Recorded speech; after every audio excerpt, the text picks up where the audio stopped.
Okay, we are back for another review episode of the Rurouni Kenshin anime. We're getting close to the end of it. We're reviewing episode 17. Uh, Selling the score is what it's called, apparently. That's weird. Wait, No, it isn't. no, it's not. Wait, the hell? Sanosuke and Nishiki Paintings is the name of the episode. We're reviewing episode 18. I copied the wrong title. That is my bad. I have to make sure I fix that when I release this on YouTube. Uh, so forget everything I just said. We're here to review episode 18.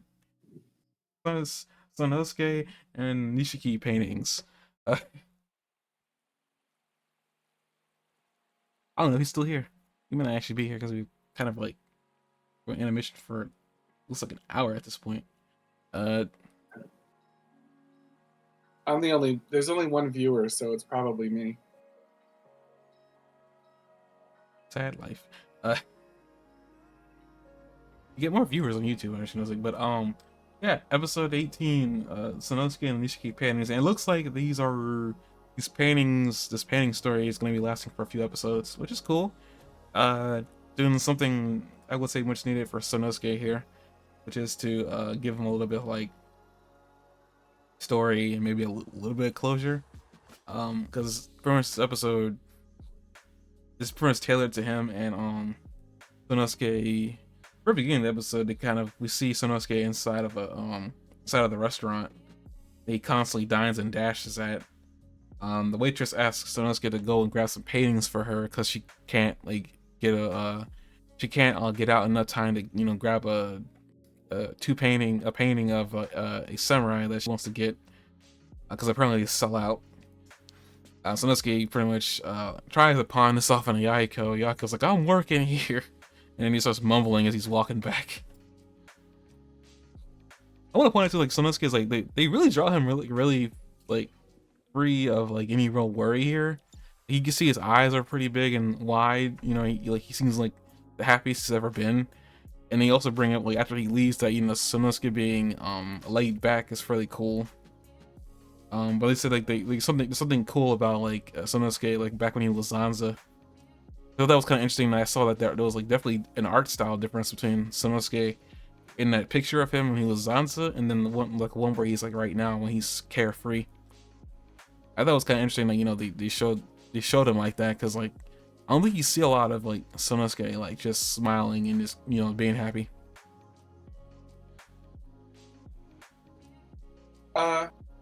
I don't know. He seems pretty inclined to happiness. He's grumpy, I guess, but Well, I mean, he was more carefree and genuinely carefree here. Like he didn't have a care in the world.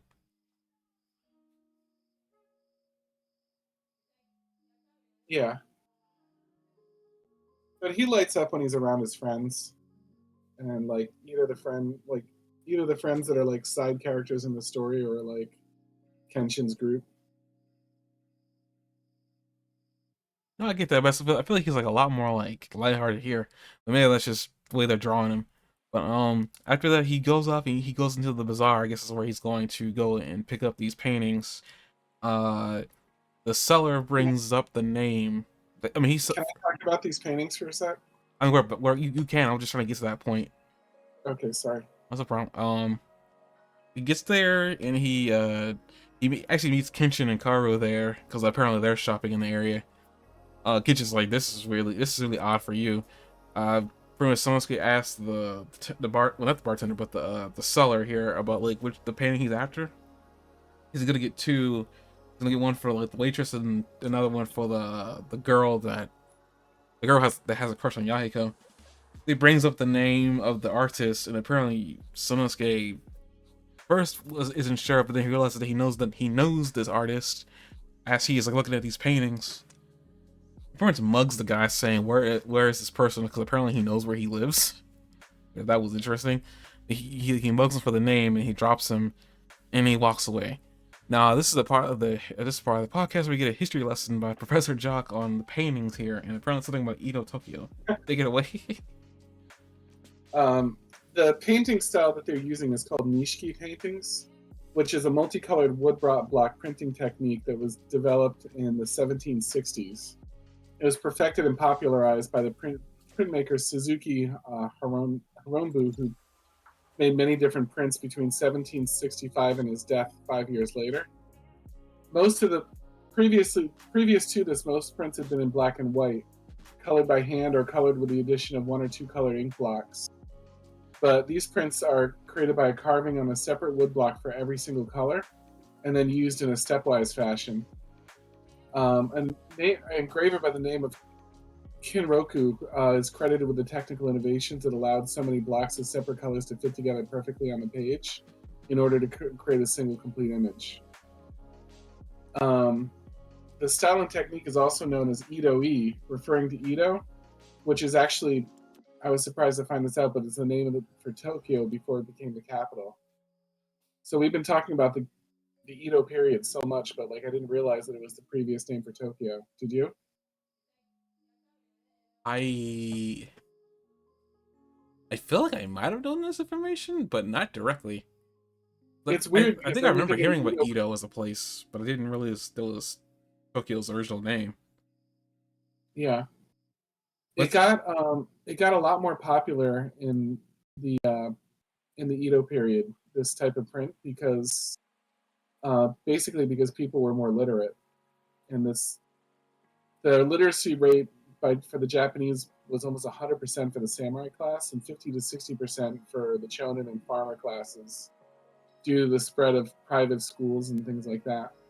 There are more than 600 rental bookstores in Edo, or Tokyo as we know it. Well, I guess it makes sense because Um, the one last quick thing I want to jump in here is that I sometimes forget this, but Japan's original name was Nippon, land of the rising sun. I believe is the actual translation of that. what is the land of the rising sun?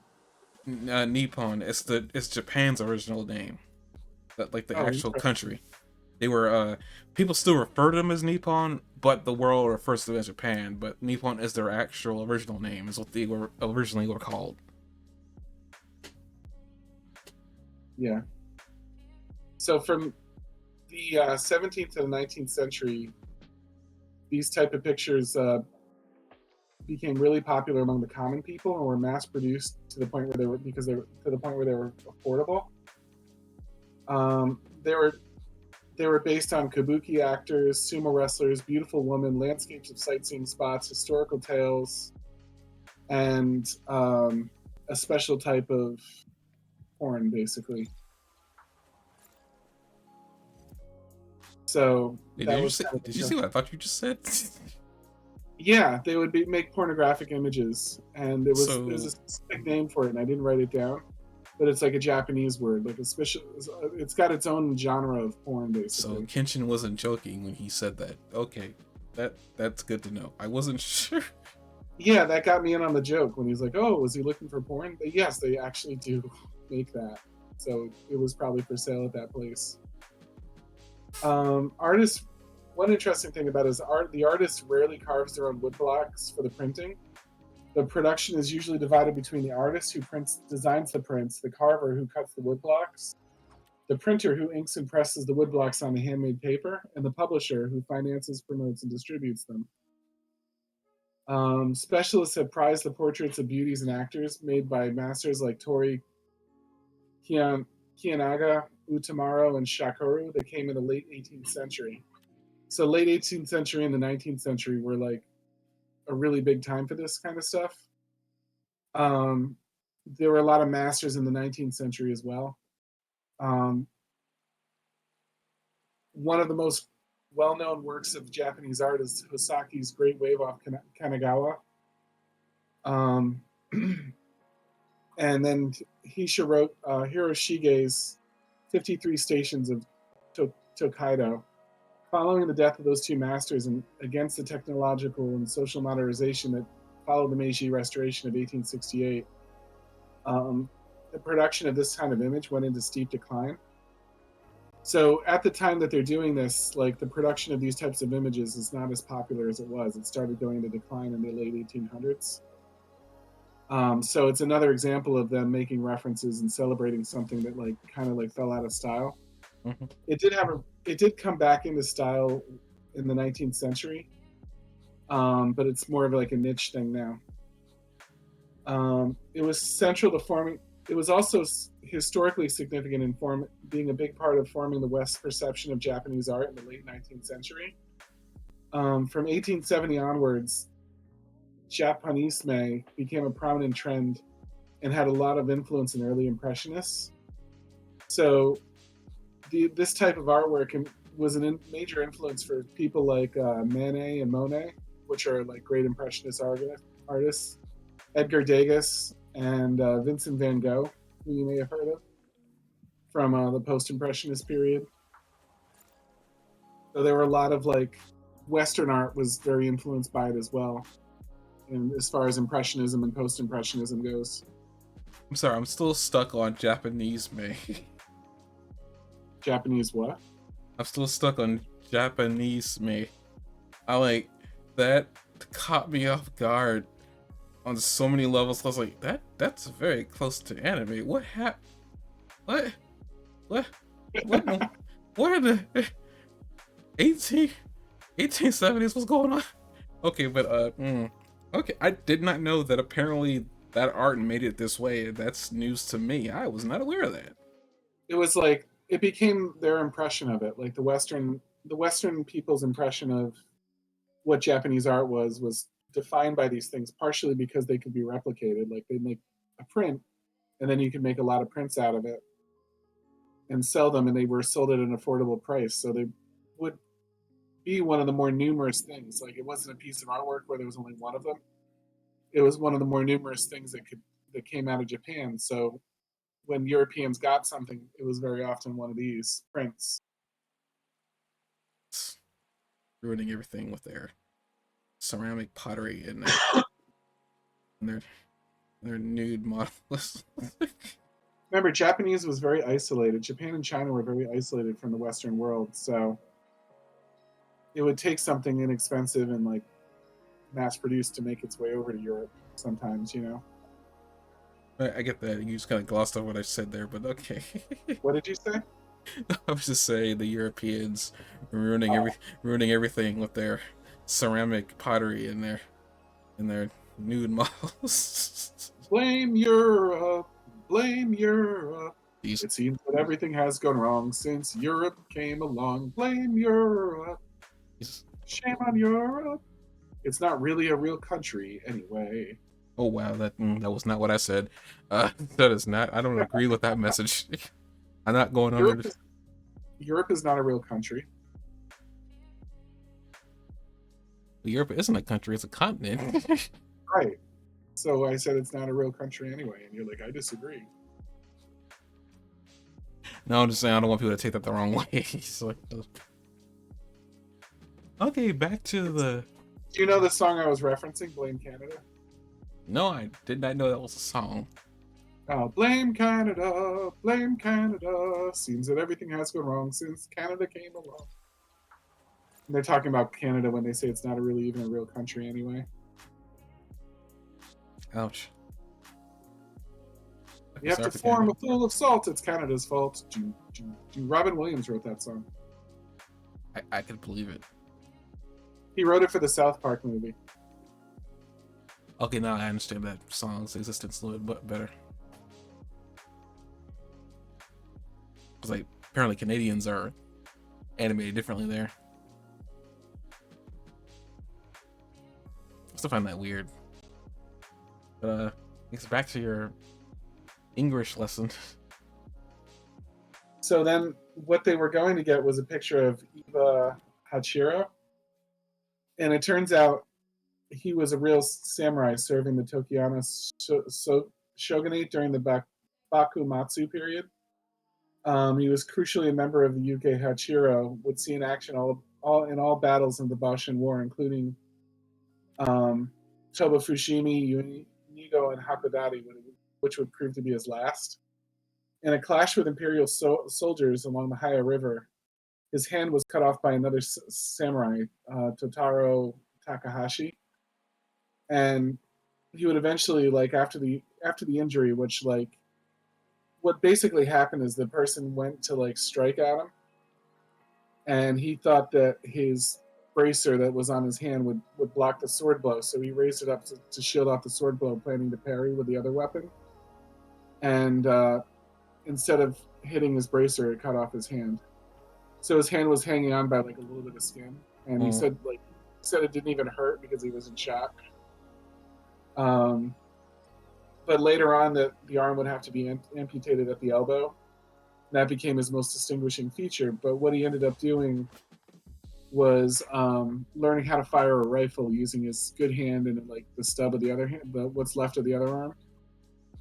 And he stayed in the war and fought that way. So he was like when they say the one-handed samurai, that's what they're referencing. That he was one-handed at one point, which is interesting following the previous storyline where someone loses use of one of their arms. Anyway, he ended up. His people were so defeated and like forced into surrender that he ended up overdosing on morphine and dying just 3 days before the surrender of Gorokaku, which ended the Bashin War entirely. Morphine, the people's drug. So I just thought that was all interesting and adds like a lot of richness to how I understood the storyline for that.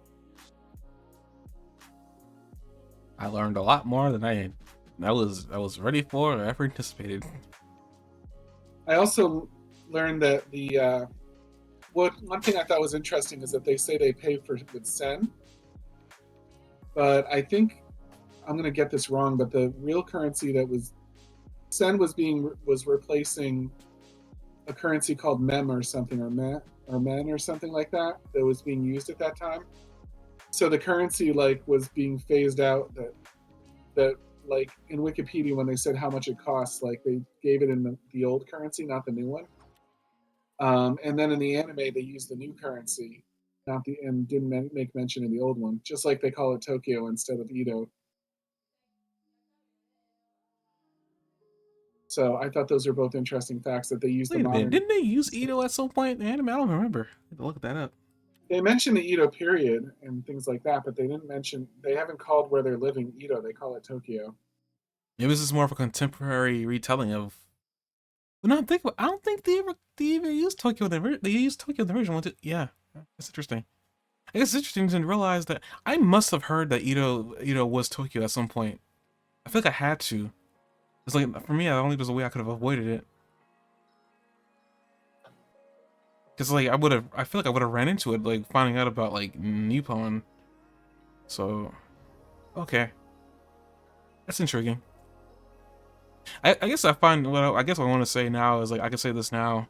Um, the world of the samurai, like, I think Rurouni Kenshin really does a good job at like showing the dirty side of being a swordsman. Cause like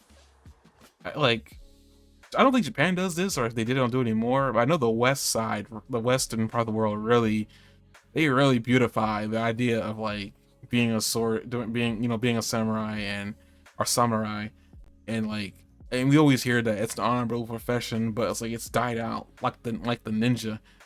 Um, but like this show does a good job at showing that as honorable as it looks on the outside, is actually really dangerous. This guy literally lost an arm, had to have it amputated, and was forced to use a gun, and died in died in the fight.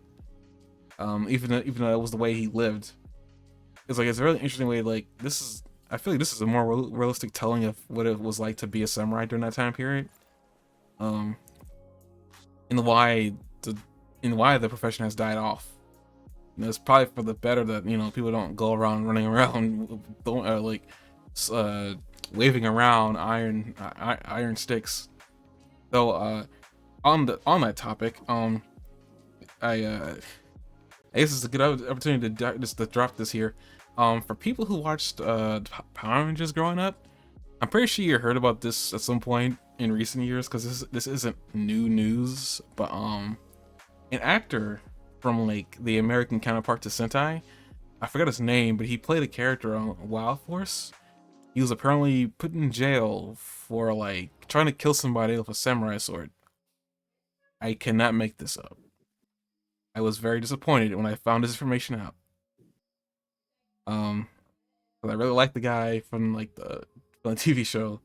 But again, it's like the world of running around with a metal sword is not pretty.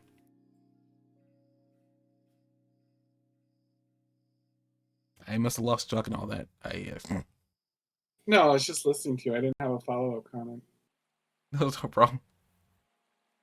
I There's don't. so many nuts out there. It's not surprising to find out that Japanese people have nuts too. Well, I mean, this was an American nut. Oh, we just exported our nuts.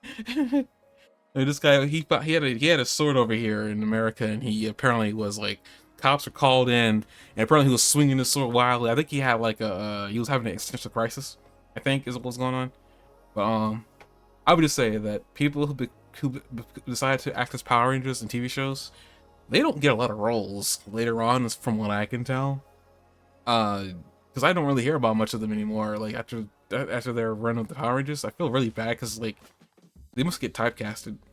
Because like I don't think they get many roles outside of that TV show. Because I hear about them a lot of times at conventions, but I don't hear them doing anything else.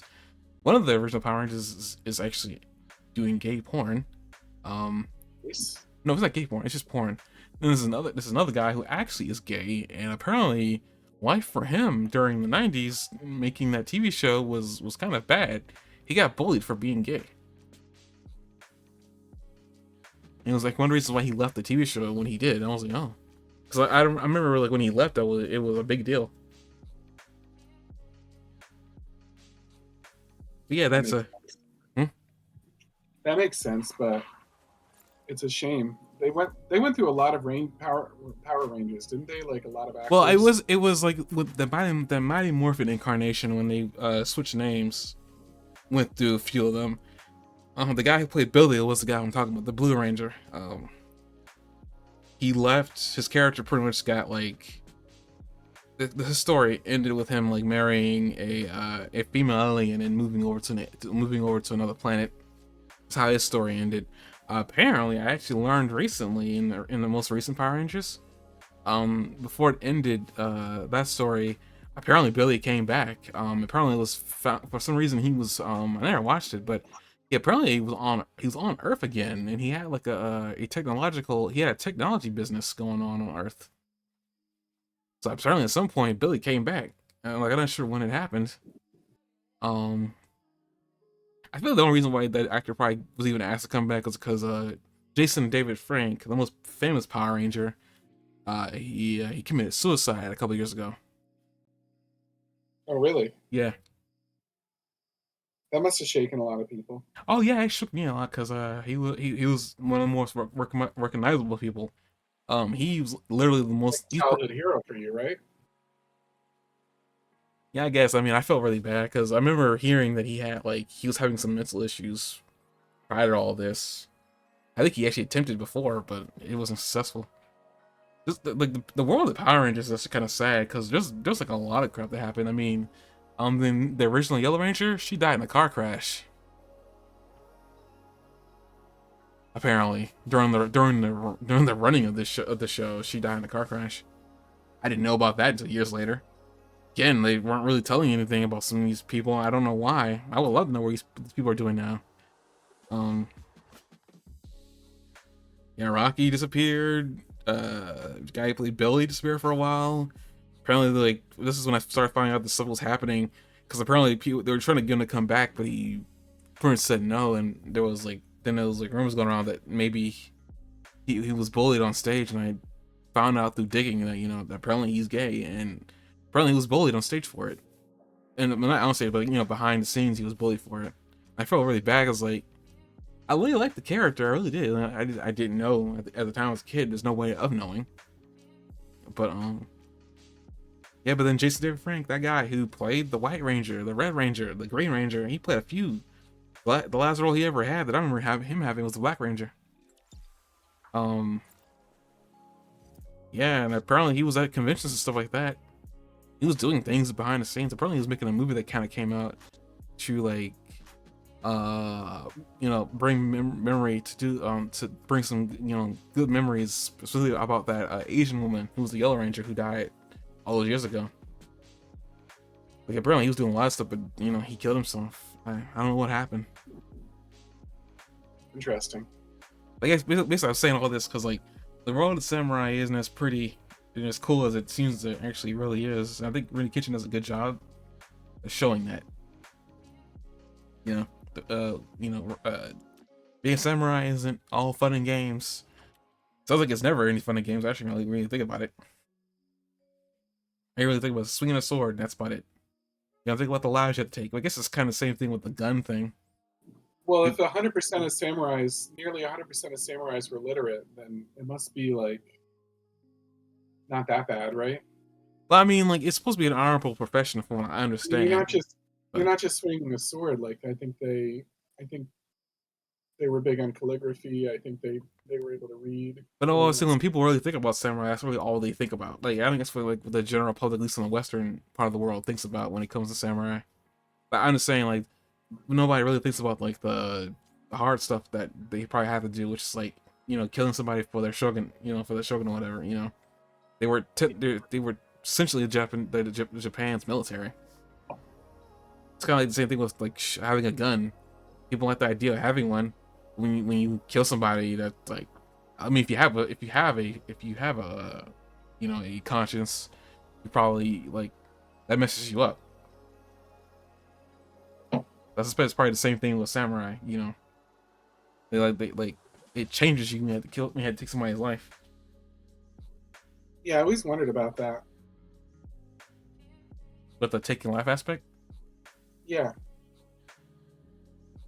like how much that affects a person.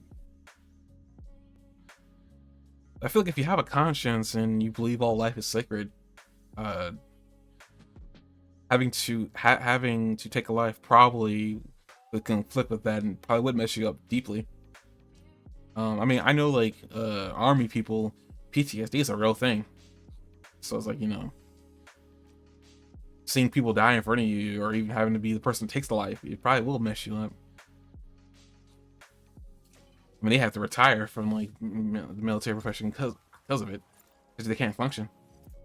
I suspect maybe it's probably the same thing with samurai, maybe, but maybe because of the time period, like they didn't get the help they needed, possibly, and there's probably a lot of samurai that died just because they weren't able to perform their duty.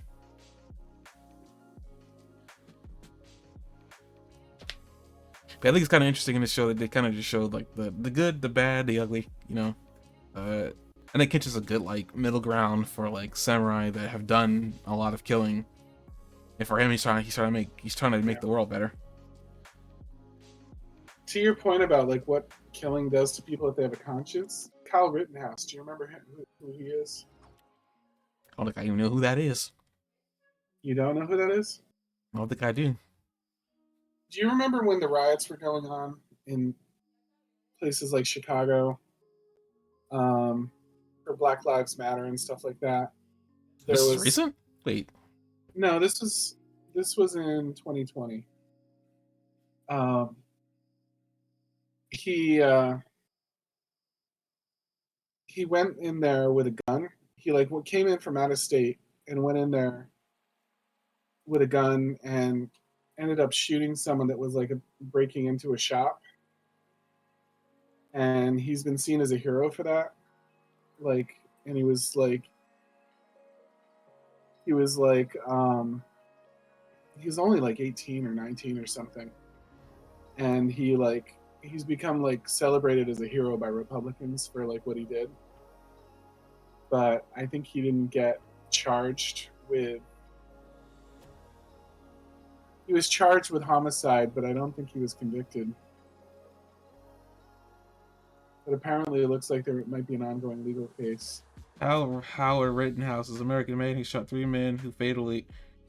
two fatally during a civil unrest in Kenosha, Wisconsin in August 2020. When he was age 17. Rittenhouse was acquitted at his trial in November 2021 after testifying that he acted in self-defense.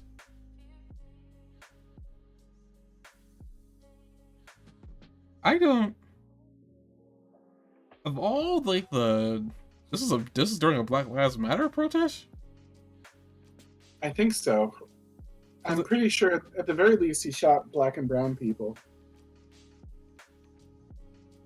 The thing is, like, of all the things I saw happening during the pandemic, um, I don't think this one either. I wasn't watching when this was like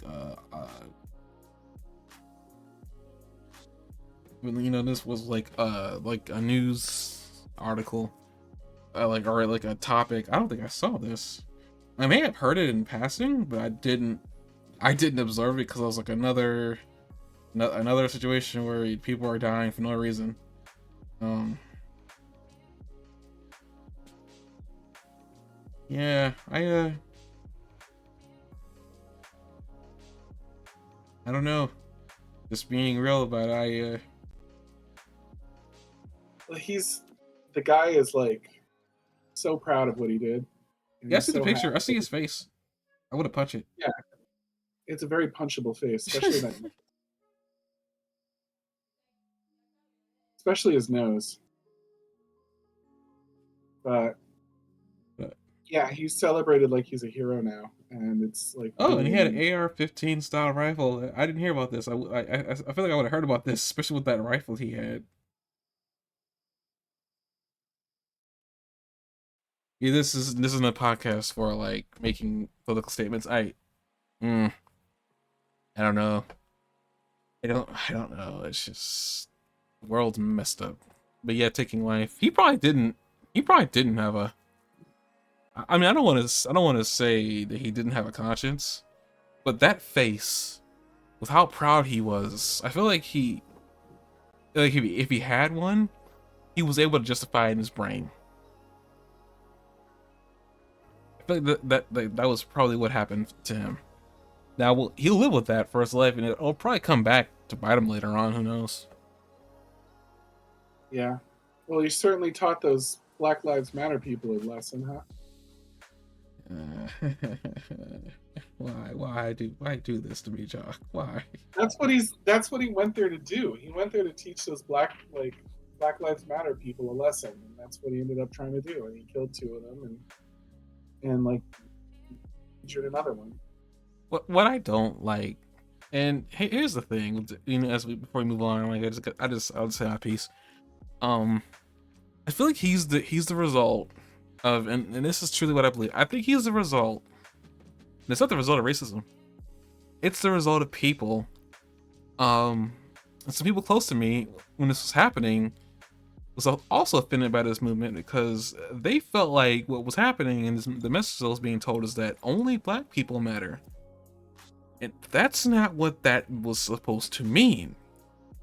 Mm-hmm. That all that was supposed to be was a statement saying that our lives matter just as much as you guys. Yeah. That was all, but people apparently were taking that as, some movement trying to, make black people. I think at least some of those people were taking it, misunderstanding it on purpose, because like no one went up to the Save the Whales people and said, "Hey, I happen to like birds. Save the whales. What about the birds? Why do the birds not matter?" I'm not talking about the birds right now.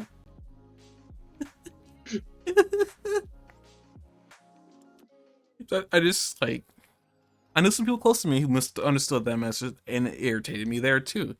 I just don't like how that happened, and I feel like he's the result of what happens when you misunderstand a message like that.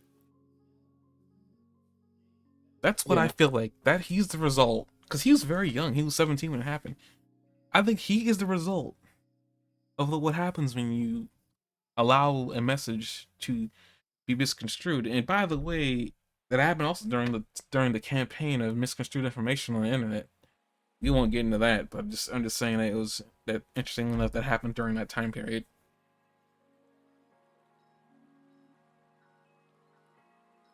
He didn't get put in jail or serve time. And unfortunately, he can never be tried for it again. Double jeopardy. He got away with it.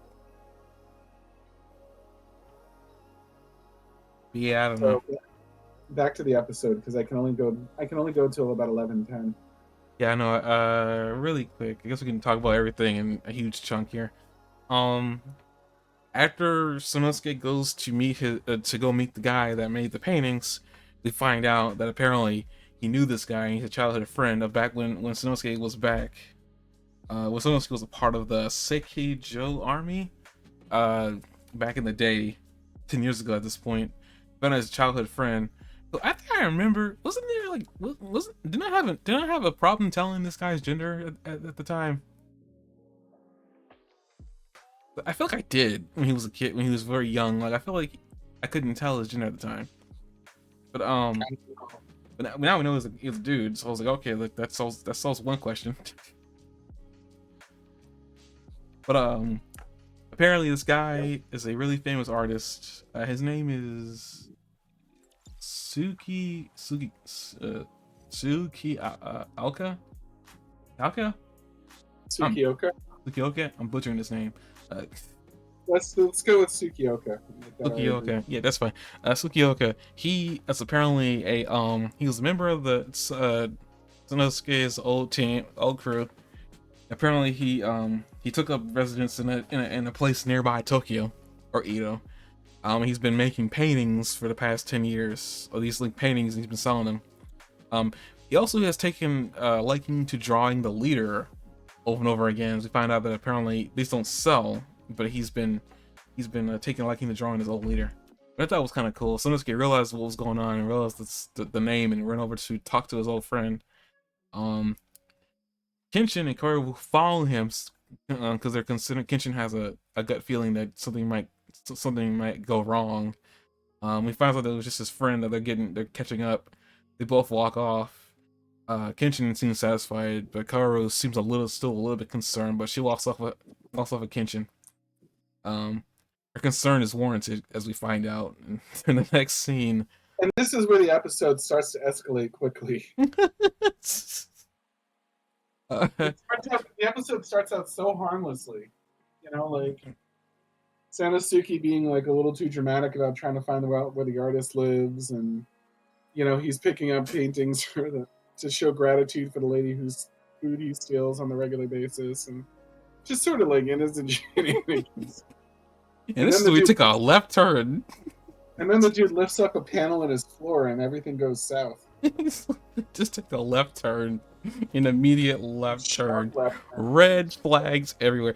But yeah, we find out that Sanosuke's friend has he's been planning to mount, I guess no better word for this is insurrection. Against the government, and he's been apparently buying gunpowder and materials to make bombs. And over the course of 10 years. And he's been stockpiling these bombs in the floor of his house. And I gotta say, when I saw that he had 2 chests of it on the ground, I was like, dang. Like, how did you make these people smelling gunpowder? This dude is straight up Apple Jacks at this point. I used to eat that. But yeah, he shows his Sanosuke and he's like, will you join me in overthrowing the government? That's the short term of what he actually asked him, but hi, how you doing? How things been going? You been having a good time? Oh, having a lot of fun, it sounds like. Hey, do you want to join an insurrection? Look at my grenades. I guess it's better. That's a good way to. Incendiary bombs. But yeah, just things that set things on fire.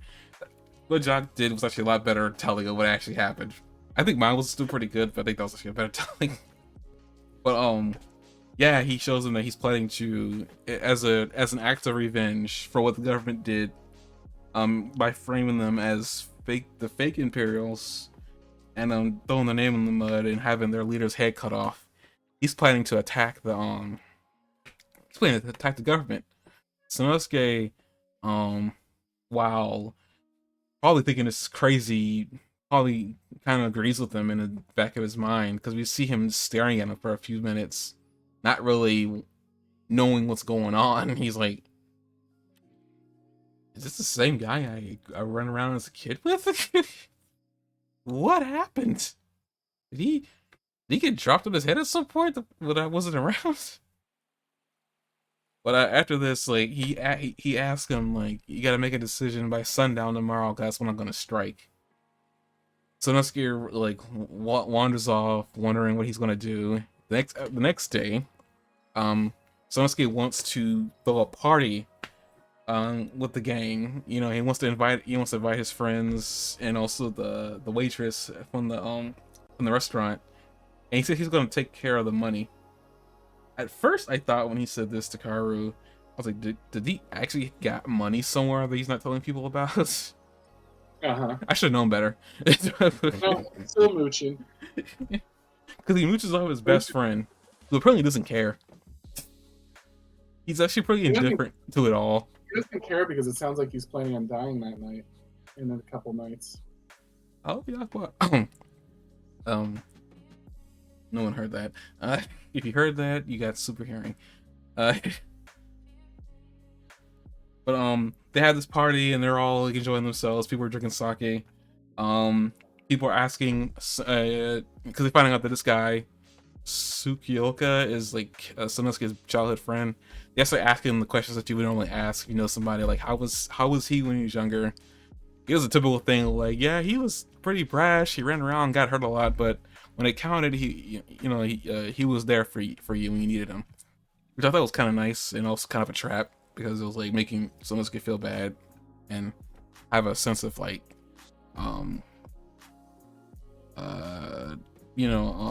loyalty to him. But like they're having this party. Then he offers to draw people's pictures, and then he gets to draw Kenshin's picture, and this is when we really take a left turn. We were already going left. We're gonna be going left even harder. He starts drawing Kenshin, and then he asks Kenshin questions, and it's revealed to him that Kenshin was an Imperial soldier. This pisses him off, and as he finishes the drawing, he draws Kenshin with without a face. He draws him with a scar. He draws Kenshin without a face. I thought this was interesting because he saw him as a faceless soldier that killed people. He essentially blames the entire Imperial army, doesn't care who it is. Kenshin makes a joke of like, well, at least we have me here, you can tell who this is. I thought it was kind of funny. It was like he was trying to make light of the situation. Of course, Kenshin tries to make light of a situation, even though somebody literally drew his picture all out his face. So, I thought it was kind of like very artistic and symbolic. I mean, wow, obviously, I mean, so I draw people as I see them. He saw him as a faceless nobody, but or a faceless Imperial soldier. I don't know if he saw him as a nobody, but I think he was pointing out that I can tell that there's more to you than you're showing me,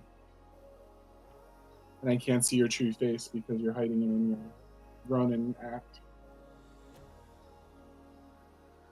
After all that taken care of, everybody has their fun, their fill. Sonosuke's friends leave drunk, and he's like, "Watch where you go when you go home." He's like, "Yeah, we know." Oh yeah, I forgot Megumi was a part of this party. I was waiting for the story to be about like them getting attacked or something on the way home. It didn't happen. Right, but then it looked like they were ripe for like a bandit or something, And we know how protective Sanosuke is of his friends. Yeah, that's true. Then you see everybody else all passed out from being drunk. Megumi is passed out. Karu is passed out giggling in her sleep. I thought that was kind of cute. Yahiko is on the ground after eating, passed out. Kenshin's on the wall over there with his Sakamoto pretending to be asleep. So that was kind of interesting that Sonosuke wasn't able to tell that, but maybe he was because he did talk to him before he left. Prince Sonosuke saying like, next time you see me, I'm gonna be a criminal who has done a heinous crime. But that was interesting. It's like, Sonosuke didn't realize that, when he comes back, it isn't gonna be the same. And Sonosuke and his friend walk out the door, and then we see Kenshin, who actually wasn't asleep, looking up, concerned. Then we got to the next scene, and we're at the government, apparently, in Tokyo, with these two standing before it, like they're about to engage in the cruelest war of all. Bombing the White House. I mean... I feel like this is the terrorism equivalent of like having a big pile of water balloons. and like wanting to use as many as possible before the water balloon fight is over because you worked really hard to make them. Except because they're going to be terrorists, it's incendiary bombs. Because he makes that big bucket of them, like you'd think that he'd want to use as many of them as possible. I think what I find more interesting about this is that back when Suki Haka, I forgot how we pronounced that name already. We're gonna call him Suki. Suki was a kid, and he was talking to the leader. I guess we didn't talk about this either. I completely glossed over this. But the leader apparently only intended to bring Sanosuke and him along to show them, to let them know what the war was like and what they were fighting for, because he wanted them to become, I guess, kind of like scholars for the future of like fighting with knowledge and everything like that. Because he says that like the days of swords and guns is almost over. I thought that was intriguing. Yeah, he knew that it was passing age, and he's like, "So you better stay in school, guys." It seems like what he was saying, like he can continue to learn and get better. He's like, "Read a book." But before all that, when but before all that, I wanted to bring up that like it's kind of interesting he's using bombs, because like as a kid apparently he had a really good aim with a bent barrel and a shotgun. I thought it was interesting, like he's using incendiary bombs. I wonder why. I feel like you'd probably get more done if you were to have a couple of guns on you, but maybe Yeah, he has a like, plan. or he could have shot the incendiary bombs with a grenade launcher. Why not just use the grenade launcher? Well, he doesn't have grenades; he couldn't make them. I mean, the incendiary bombs are good enough. Yeah, fire them out of a grenade launcher. Load them onto a trebuchet. Gesundheit. Is that like a giant slingshot? What you just said? A trebuchet is a catapult. Oh. Fire in the hole! Doosh. Sorry to use an Eliza Bar word. Oh, that's no problem. Yes, the episode ending, they just standing in front of their goal. Sonosuke and his best friend. That's what I want to bring up too, the whole bad thing on his back. I forgot that. I don't know if we mentioned this, but like, if we didn't, I like how it's kind of like it's kind of like honoring the Sekiho, because they were considered bad people, fake imperialists who are against the government. Like he wears that as a sign of pride. Like Sanosuke has kind of taken the whole fake imperialist thing in stride and is using it in his own way, while his best friend is still holding on to things of the past of being called a liar and whatnot. I find it interesting that those two are all, sides of the coin that they're on. Yeah. And even while Sanosuke does have these feelings, he still holds some type of he still values his friendship with him. So that was kind of cool. I don't know why I never thought they were going to see he were going to see his friend again later on, but it's interesting we see him now. And he's insane. The guy's the. This one other thing this episode does is it really emphasizes how open-minded Sanosuke is about his friends. If you think about it, Megumi, like who's responsible for the death of one of his friends, was invited to the party. Kenshin was there, even though he was an imperialist. The guy that's going to firebomb like the capital in a day or two is there. Like he really brought together like a really the lady who owns the restaurant who he's been stealing food from. Like they really brought together like a lot of different people.